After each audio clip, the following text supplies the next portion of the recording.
All right, speaking of process, I want to bring in a former client who actually documented this whole process through a blog. Welcome, sir. Hello, thank you. Did you do this independent of them, or as kind of a part? Either way is fine, but was this an effort you guys did together? It was an effort that we did together. Okay. Let's first of all look at your head. Let's do a look. I mean, looks great. Looks like a guy who, once again, if I met you, I'd say, guy's got decent hair. It's, you know, maybe you're thinning a bit, losing a little bit, but certainly would never call you a bald guy or a what. Let's first talk, obviously, why'd you do it? We know you're graying your hair, but the process of kind of your thinking that got you there.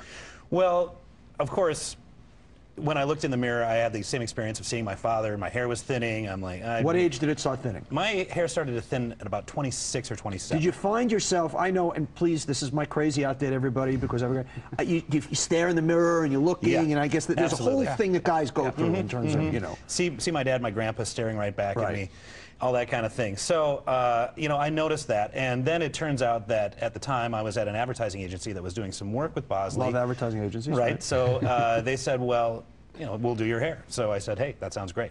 It tied into the idea of really kind of the genesis of it was we were going to do some television, but there's so much information about this process that you can't communicate in 60 seconds. We wanted to try to do something where you could really allow that consumer to do some research and get some information. So you go in, what happens the day? Take me through it. Basically, I went in the morning. I had my procedure done in Seattle. There are places all over the country.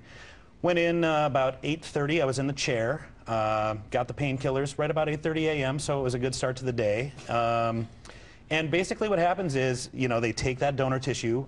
You're pretty much out for that part of it. There's a whole team of people. There's the doctor, and there's 6 or 7 technicians working on you all day.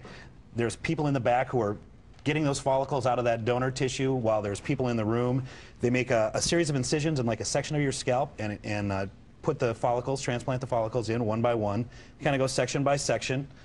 The doctor leads the whole thing sort of to make sure that the hairline looks natural and the placement looks natural. And I pretty much sat there, joked around with the staff, had some lunch, watched a movie. I was very surprised at how easy it was. Wasn't a big deal. But how about a week or two when you go back to, you take a few days off? Yeah, I took a few days off. I was actually, it varies for different guys. I talked to guys who are back at work the next day. Do you have to wear a baseball hat? Because don't you have stitches and stuff on your head? There's some scabbing. There's some scabbing on the head, definitely. And that does stay, again, it varies for guys. I had that around for about 2 weeks after the procedure. Now, how long ago did you have this done? It was in July. July. Almost 7 months ago. And wow, you going to go back and do more? I haven't decided yet, but I might. Why wouldn't you? I mean, it looks great, but keep adding on. Yeah, you know? well, you know. Now, are you one of those, do you feel a difference now? Do you feel more confident walking into a room? I don't mean to do a cheesy infomercial, but it's like, okay, yeah, obviously a guy with hair, for the most part, usually has a more attractive. Do you feel different? Are you more confident at work and all that with women and all that stuff? I would say that I was pretty confident beforehand. So for me personally, it wasn't necessarily about confidence, but I like the way I look more now. I don't have that fear of winding up like my father or my grandfather. Yeah. How much does it cost to have it done? Varies. It's a per follicle charge, so it depends on how much you want to do. I had 1,900 grafts in my procedure, and the cost was about $12,000. Not bad. Well, let me also be a marketing guy for a second, though.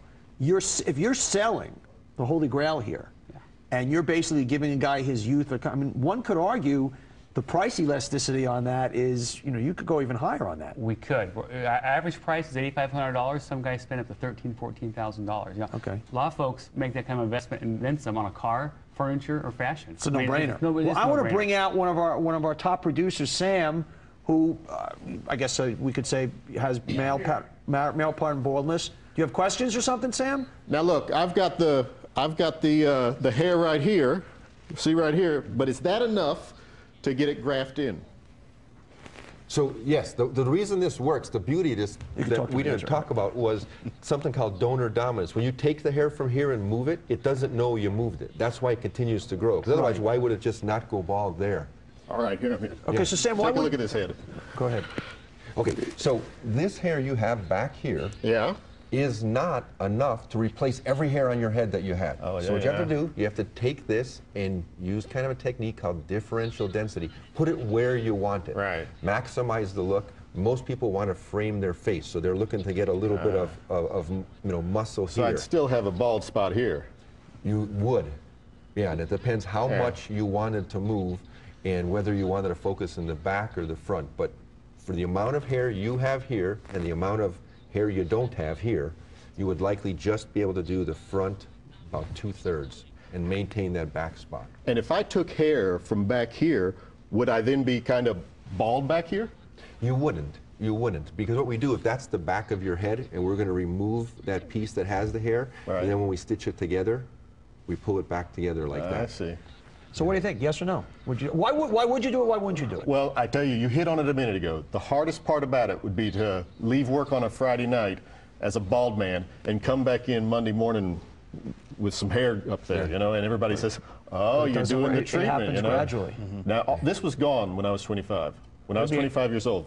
It'd be a gradual transformation over the Right. course of 3, 6, 9 months, and all of a sudden, 9 So months people later, would- you'll say, "Whoa!" They say, hey, it's coming back in. Yeah. And I said, Yeah, yeah. Along those non-stigma, on your website, you have celebrity clients who's obviously agreed to give the name Kenny Rogers, Pat O'Brien, who I've watched his hair come back, Steve Garon. So they're not concerned. It's like, hey, you've done it, no problem. What the hell? I mean, he looks great. Pat looks great. That's right. That's right. A lot of guys doing this. So there's no more stigma attached to No it. whatsoever. I guess is this a kind of a function of with women with breast enhancement, and like we live in a world now, whatever works, whether it happens synthetically or Mother Nature. Cosmetic surgery is more and more accepted. It's been going that way for ladies for a long time, but now men are you know, more and more used to the fact that you can do things, you can take care of some of these things that bug you. Let's quickly also wrap up with the business of it. You've got about 12% market, 100 million in revenue. Yeah. A lot of hair follicles. A lot of hair follicles. You know, we've been focused on this for a long time, doing it well, growing at a nice clip every year, you know, double digits every year. Well, guys, this has been fascinating. John, Ken, Seth, a happy customer. Sam, a potential customer. Thanks for being here, guys. We've got more. We're still to come. How many years before we actually cure baldness? The Holy Grail, that's ahead, as well as more of the leading hair loss experts in the world when we come back. Don't go there. Next, we've got the fastest gadget to ever receive FDA clearance for promotion of hair growth. It's a brand new announcement that could change forever the battle against the bald. And later, the